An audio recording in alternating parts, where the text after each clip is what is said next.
All right, part two of Bush and Obama. I thought I'd get a little farther through Bush, but here we are, right? So we just talked about the housing crisis, the savings and loan crisis and everything that happens in 2008, which henceforth, since then, has been known as the Great Recession. Switching gears from domestic stuff to foreign policy, right? Bush's presidency is going to be most remembered by three things, right? Number one, the 2008 recession. Number two, Hurricane Katrina. Number three, obviously, the war on terror. Those are the three big things that happened during his presidency. So, before I get into that stuff, what happened outside of terrorism with his foreign policy, a quick thing, he did increase aid packages for HIV prevention and treatment in Africa and helped set up the Millennium Challenge, which would extend free trade agreements into Africa and help cancel some of their debt. More packages for HIV prevention is good. Extending free trade agreements into Africa might not be great. It's good probably for us by and large in America, but it's probably not good for Africans. The reason I say that, when we go back in U.S. history, we had really, really big trade tariffs, and it helped American business build up. That's how most countries do it, especially when they're young, right? A lot of these African nations have only been free since the 60s or 70s. So what they need is an extended period of time with high trade barriers for outside companies so that they can develop their own industries. And we haven't allowed them to do that because it's better for our businesses, maybe not people, but it's better for our businesses to have free trade agreements. Anyways, generally during his presidency, foreign nations will view the U.S. less favorably. Big reason the financial collapse did not just affect America, it affected everybody in the world. And a bunch of the aspects of the war on terror are going to end up not being super, super great. So, September 11th happens, 9/11 happens. We talked about that with the War on Terror lecture, so I'm not going to go super, super into it again. But planes hijacked by terrorists linked to Al-Qaeda will crash into the World Trade Center and Pentagon, killing nearly 3,000 Americans. Bush will immediately convene a war cabinet. They'll identify Al-Qaeda as the group behind the attack, Osama bin Laden as their leader, and Afghanistan as their home base. So, that morning, President Bush was reading a book to kids. I'm not quite sure where in the country he was at, but he was reading a book. A lot of presidents, it's just a photo op sort of a thing. As he's reading this book, the towers are struck. One of his advisors leans in and says, "Hey, here's what happened." He finishes the page that he was on, says, "Hey, it's been great to meet you guys, I gotta go." And they fly back to Washington, D.C. and immediately begin planning how to go after Osama bin Laden here on the right. So, Al-Qaeda's attack on the World Trade Center on 9/11 killed how many people? 2,576 is A, 2,889 is B, 2,996 is C, or 3,015, that is D. All right, so Afghanistan. We invaded Afghanistan in 2001. We call it Operation Enduring Freedom. So we did give the Taliban a chance to give up Osama bin Laden and to do some other things before we'd invade. There wasn't a whole lot of chance that they would do that, so we end up invading. There is not very much debate in America about whether or not invading Afghanistan was a good idea or not. Mainly because we knew that Al-Qaeda was the one that attacked us and they were using Afghanistan as a base of operations, so it makes a lot of sense that we would invade and try to topple the Taliban, which we'll do extremely quickly. By the end of 2001, we had basically overthrown the entire country. By 2003, we captured one of Al-Qaeda's highest-ranking officials, Khalid Sheikh Mohammed, who had planned the 9/11 attack, who's still awaiting trial. By 2003, we had effectively cleared Al-Qaeda out of Afghanistan, but they immediately turned into an insurgency, right? It'll get worse through 2006. We have up and down moments to this day, but still to this day, right now, 2020, 19 years after we invaded, the country of Afghanistan is not particularly stable. We've had issues there with Al-Qaeda still, with the Taliban still, with ISIS. They don't want us in Afghanistan anymore. The people are protesting a lot in the streets to kick America out of the country. It's hard to say that this was anything but a failure in American nation building. Total, and this is going to be a little bit shy of what it actually is, right? I need to update this slide. But when I made this slide, $2.4 trillion and at least 2,400 American deaths. Both of those have gone up. 20,000 wounded, that's gone up. And up to 400,000 dead Afghans, that's gone up. There are some estimates of up to 1 million dead Afghans. So, that war continues. President Obama promised to end it. That really hasn't happened. President Trump has talked about with moving troops. That hasn't really happened either. Bipartisan support for a never-ending war in Afghanistan. The Patriot Act and the surveillance state. Shortly after 9/11 attacks on Congress, shortly after the 9/11 attacks, Congress passed the Patriot Act, which stands for a whole bunch of different things, which was supposed to expand domestic security and surveillance, disrupt terrorist funding, and increase U.S. intelligence efficiency. But does it violate our freedoms? And my answer to that would be absolutely it does. Okay? So, the Patriot Act basically allows the government to spy on whoever they want to spy on, as long as they say those people are somehow involved with terrorism. We have something called the FISA court, which says yes or no to wiretapping people. And the FISA court says yes 99.9% of the time. However, we can't evaluate any of those results because everything there is secret and sealed, and you and I can't read it. We started something called the Terrorist Surveillance Program, which allowed the NSA to monitor communications without warrants, right? And we only kind of tried to make that slightly better. So they were illegally listening to people. They were wiretapping people without any warrants. Also put into law what we call indefinite detention. So one of the ways that your basic civil rights, your basic freedoms can be taken away from you is if the government accuses you of terrorism. In fact, they don't actually even have to charge you. All they have to do is say that they believe that you are linked to terror activity, and they can hold you forever and ever and ever and ever. We have people at Guantanamo Bay in Cuba, our base there, or not our base, basically prison there for terrorists, who have never been charged, who have been there for 17, 18 years, and we haven't been able to produce enough evidence to charge them, but we still keep them because, you know, we think they might be involved in terrorism. Other things I haven't put up on here,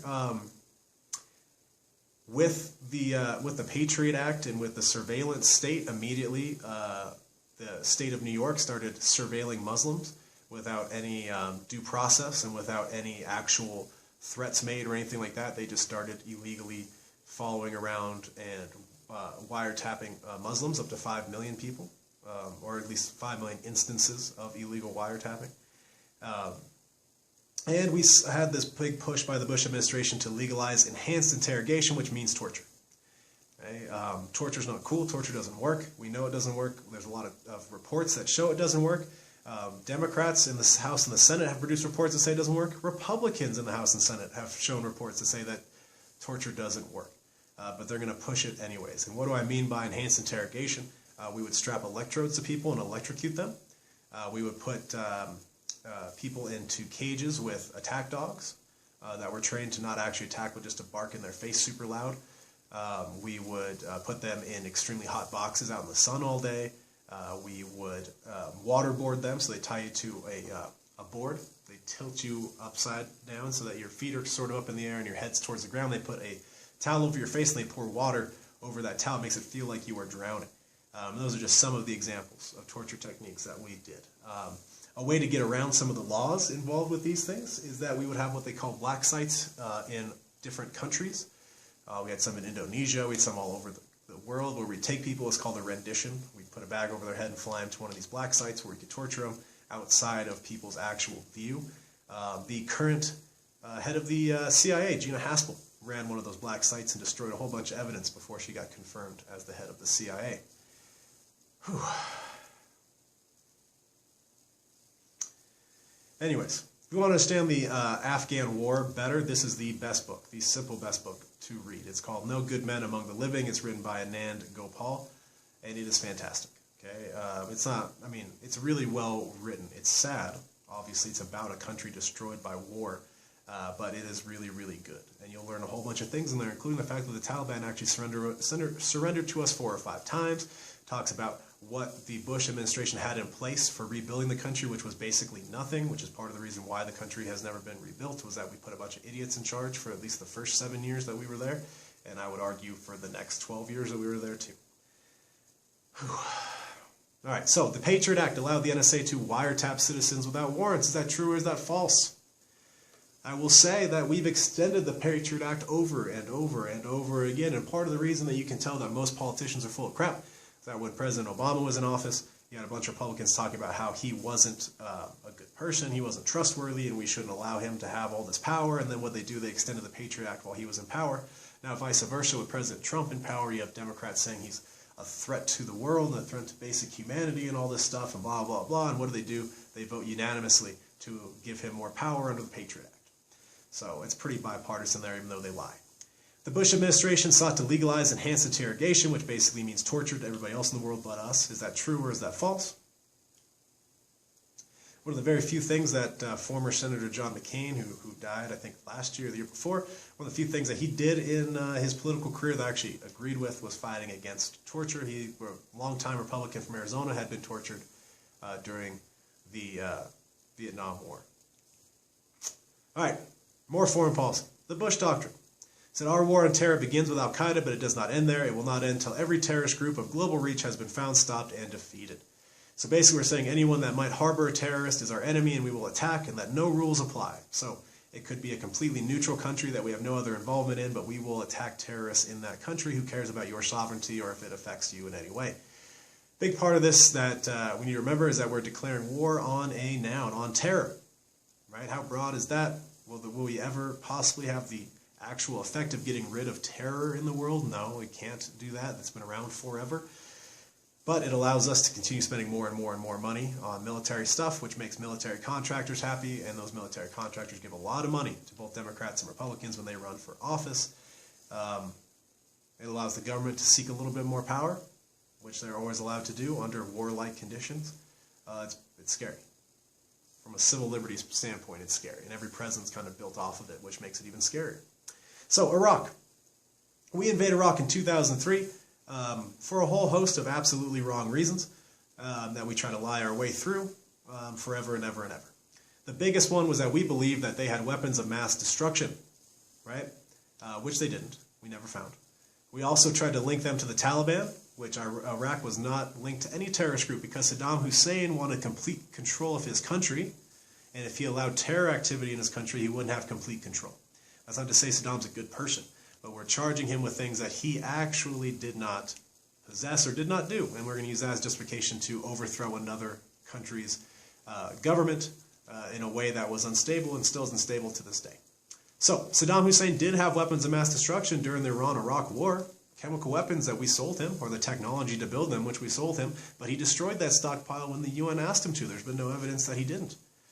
Like I said, there's no link between the Hussein government and any terror groups. So, who cares, right? We lied through our teeth. A lot of U.S. intelligence agencies produced information that would lead to this conclusion because they knew that's what the Bush administration wanted, or they wanted themselves as well. So we make a whole bunch of proclamations. We make all these arguments to the United Nations, telling Saddam Hussein he has to let weapons inspectors in and do all these things, or else we're going to invade. Last minute, he announces that he will do those things. He'll let in the United Nations. But we didn't actually want that to happen because we might not get to invade. So then we changed our requirements and said, you have to leave the country. So then he refuses to do that, and now we invade. U.S. and coalition forces will quickly topple the government of Iraq, and that country will fall into complete chaos. Again, the Bush administration did not have any idea what the hell they were doing. They put a bunch of idiots in charge of rebuilding that country.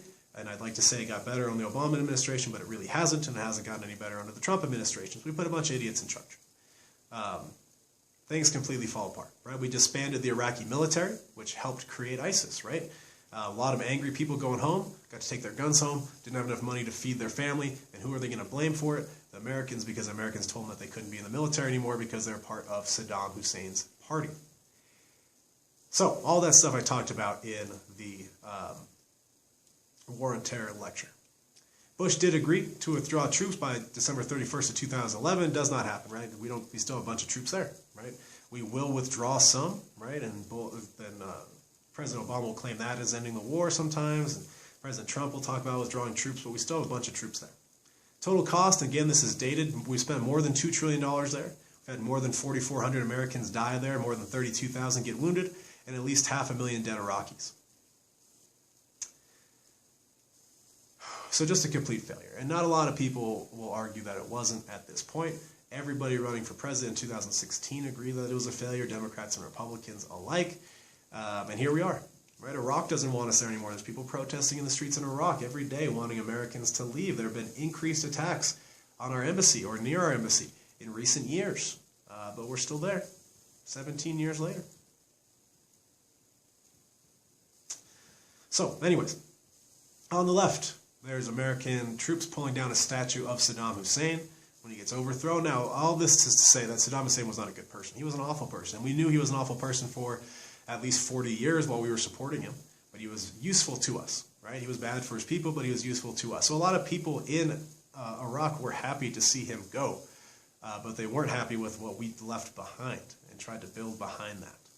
In the middle, very famously, President Bush, very quickly after Operation Iraqi Freedom began, he goes on a Navy ship in front of a big banner that says, "Mission accomplished." It says, "Hey, we've officially done all the things we want to do in Iraq." And that was 17 years ago, and at least 3,500 Americans have died since then in Iraq, continuing our mission there, and at least another couple of 100,000 Iraqis have died since that day, since he gave that speech. If you want to understand this better, Iraq better, the best book on that is Imperial Life in the Emerald City by Rajiv Chandrasekhar. It is very good as well. Very, very, very, very good. So all said, if we add up how many Afghanis and Iraqis at least have died since our invasions began, how many is it? 600,000, 700,000, 800,000, or 900,000? A, B, C, or D? All right, legacy for Bush. Finishing up the Bush part. Highly controversial. He will leave as one of the least popular presidents ever. Has got a lot of low marks from historians. His place in history will be debated for years to come. In my personal opinion, he's probably the worst president I've lived through for a whole host of reasons. And he left with that kind of an impression, right? Most Americans did not like Bush by the time he left. His approval ratings were in the 30s, which means even a lot of Republicans did not like him. A lot of Democrats, obviously all the Democrats didn't like him because he's on the other party's ticket or whatever, right? But most Americans did not particularly like him. One major thing that he did was he'll hollow out the government through what we call privatization. So he'll start taking things that the government used to do, and he will start selling off the right to do those things to private companies. Biggest example of that is he will empower a bunch of military or defense contractor companies to do a lot of things for our military, like transport food or water and stuff like that, and they will end up charging us triple, quadruple, sometimes 10 times as much as the government would have spent just doing it through the military. Anyways, some of his successes, right? He passed No Child Left Behind. That was a bipartisan bill. His tax cuts were seen as a success in his view on the economy, and his initial heartfelt response to 9/11 earned him some positive marks. His failures include basically everything else. Unfinished and costly wars in Iraq and Afghanistan, the overall economic decline, the collapse of 2008, over-privatization, deregulations in certain industries. I'm not saying that all regulation is good, but in some industries, especially banking, which has screwed us every 20 years basically, and now it's going to do it even sooner, hasn't been re-regulated. Hurricane Katrina has failed reforms of Social Security and immigration. Whew. So that's it for Bush. Moving on to 2008. This is definitely going to be a three-parter, I think, because other things that my camera's going to die. Anyways, John McCain, who I briefly mentioned, longtime Republican senator from Arizona, will run with Sarah Palin, who had been a politician in Alaska. Will run against Barack Obama and Joe Biden on the Democratic ticket, right? John McCain, a war hero from Vietnam. This, I think, was the 6th time maybe he had run for president. He finally wins the Republican nomination. He thought it was his turn. Barack Obama comes out of nowhere. He was a second-term or first-term senator out of Illinois at this point, but probably the most gifted campaigner we've seen since Reagan, and he would give Reagan a run. He'll come out of nowhere, and he'll end up beating Hillary Clinton to get the Democratic nomination. John McCain chooses Sarah Palin as his running mate because he was losing in all of the polls, and he needed to shake things up, and she was kind of kooky but kind of popular, so he chooses her, and it very quickly proves that that was a bad decision. Just for example, she was interviewed by 60 Minutes, which is a long-running, like 40-year-long running news program they do on Sundays, and she had talked about how she disliked all these different Supreme Court decisions. So the reporter asked her, name one, like what's one of these ones you don't like, and explain why, and she couldn't name any of them. Ends up making McCain look bad for choosing her, and Obama's going to win very easily. 365 to 173. It wasn't a particularly close election here.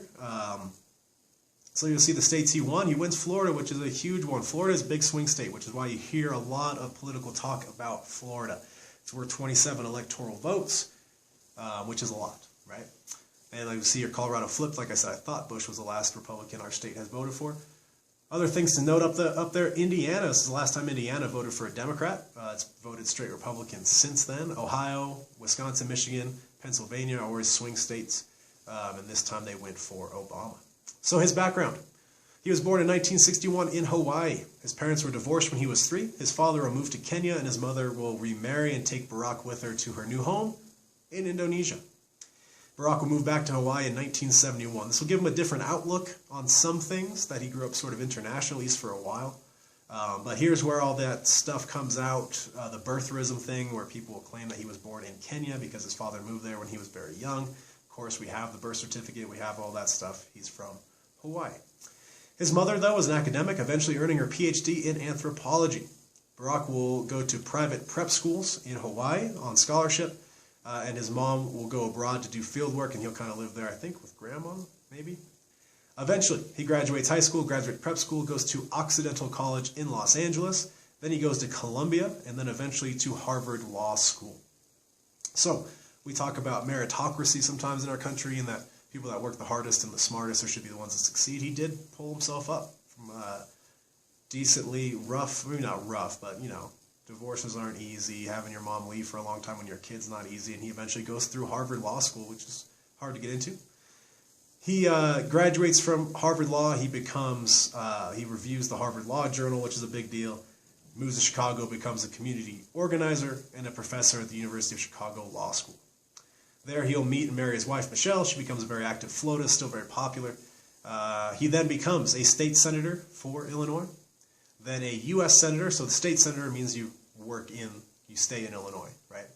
Then he becomes a U.S. senator, so he represents Illinois in Washington, and then eventually president.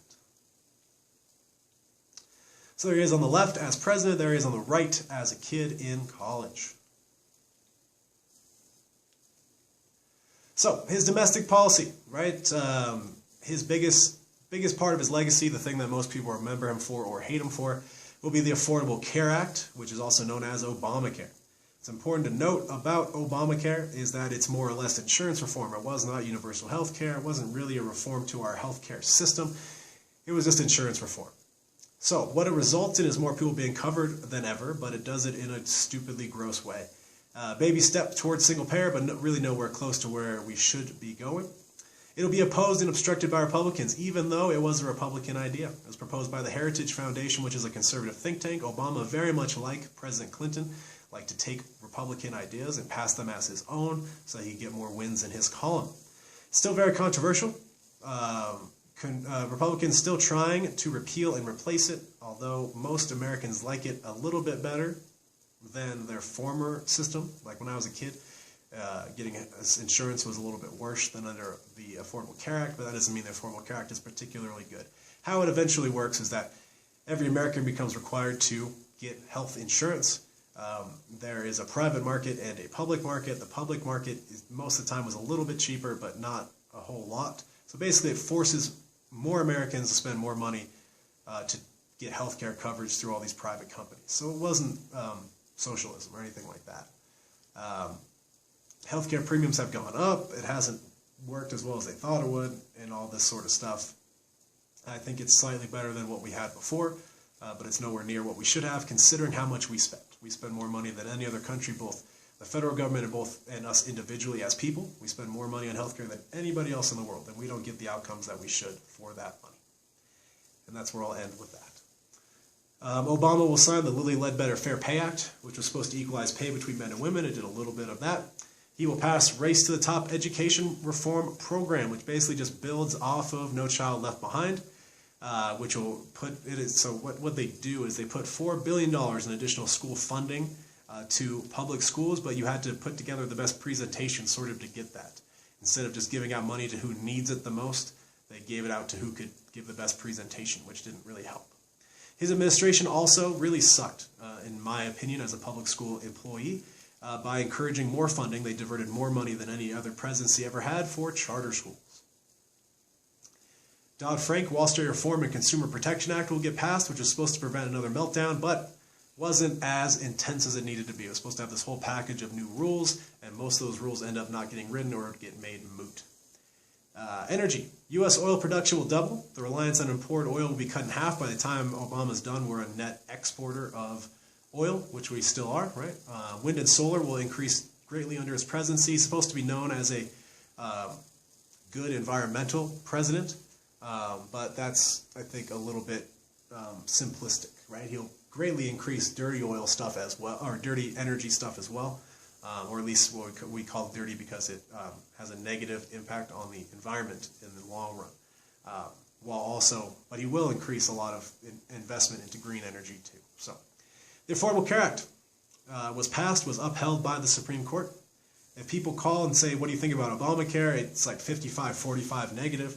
If they say, what do you think about the Affordable Care Act? It's 55-45 positive. So, I don't know what that means. Does anybody know what that means? So President Obama's health care reform package was officially called what? A, Obamacare, C, the Affordable Care Act, D, the race to the top, C, the race to the top, or D, Dodd-Frank. All right, more domestic policy. The Defense of Marriage Act will be overturned during his presidency. President Obama himself was not exactly an LGBT advocate. He was initially against gay marriage, but when he saw the political winds changing, he'll change his opinion. He himself did not overturn that. It was the Supreme Court that overturned the Defense of Marriage Act. So now gay marriage is legal in the entire country. He encouraged the Department of Justice to be more lenient in low-level drug cases. So he will commute more sentences than any president ever. So every president has the ability to commute someone's sentence, right? They've got, actually, I should say this. President has two big powers with that. Number one is to pardon. Number two is to commute. If you're charged with a federal crime, the president can pardon you, which means they take that crime away. It goes off your record, and you can leave jail immediately. If they commute your sentence, that whatever you got convicted of stays on your record, but you get released from jail immediately. And Obama will do a lot of commutations, right? The most ever. He'll be the first president since LBJ to leave office with less people in jail than when he entered. However, they didn't put any real structural stuff behind that to keep that in place. So the numbers have gone back up on arrests and people in jail for low-level drug offenses and stuff like that. He was known as the deporter-in-chief. He deported more Latino immigrants than any president ever has. Net migration from Mexico will become negative by the end of his term. He will seek some immigration reform, but it will not be achieved. So he'll end up doing some executive actions to shield immigrants from deportation, the Dreamers, to try to make himself look better on immigration. But if you talk to any Latino rights advocates, they all hated him by the end. He will also use executive actions to pass the Climate Action Plan, to say no to 2 oil pipelines, and to raise the federal minimum wage. Sequestration will happen. Basically, people in Washington, our elected officials, are just as bad as the rest of us at arguing over petty things and not passing laws. And so we passed this thing, the sequestration, which said if we don't agree, right, if Democrats and Republicans don't agree, we're going to cut defense spending and cut entitlement spending by the same amount. And it'll happen because they don't agree. Now, there's a big carve-out here that the Obama administration supported, and that was not cutting some Pentagon spending money, and also not cutting any money out of what we call the Overseas Contingency Fund, or the Overseas Contingencies Operation Fund, which is basically just a slush fund, a secret money fund that we put a bunch of money into that the Defense Department, the Pentagon, and the military can draw from, and we never cut anything to that. So eventually we get way more cuts on entitlement spending under Obama compared to anything else. His environmental legacy will be strong at home, empowering the EPA to do more than recent presidents. He'll sign the U.S. into the Paris Climate Accord and help combat global warming, sets impressive goals for us to meet. But he will invest in a lot of dirty energy abroad, and he will increase oil production here in America. As with many of Obama's policies and things, a lot of stuff gets passed through executive action, so a lot of it gets overturned, right? President Trump just said the EPA is not going to do anything while the coronavirus is going on, because obviously if we tried to protect the environment right now, it would make the coronavirus worse or something, I guess. We've also been removed from the Paris Climate Accord, but the Climate Action Plan, though, has mostly been achieved. So some stayed, some didn't. Domestic surveillance will expand under Obama. So did Freedom of Information Act denials and jailing or charging of whistleblowers. So if we want information from the government, we have to file something called the Freedom of Information Act a FIO request is what we call them, a FOIA request. More of those were denied under Obama than most any other presidency. He also jailed and charged all sorts of journalists for what he called whistleblower complaints. So anyways, the Defense of Marriage Act gets overturned. They lit up the White House to look like the rainbow flag of the LGBT movement. A lot of people got upset about that. So true or false, President Obama deported more people than any other president. Back to back, true or false, President Obama was always in favor of gay marriage. Is that true or false? All right, the economy under Obama and the last few things under Obama, I'm not going to have time to get through all this in 2 minutes before we run out of tape. So there'll be a part 3. Sorry for that. It'll be short. So until then.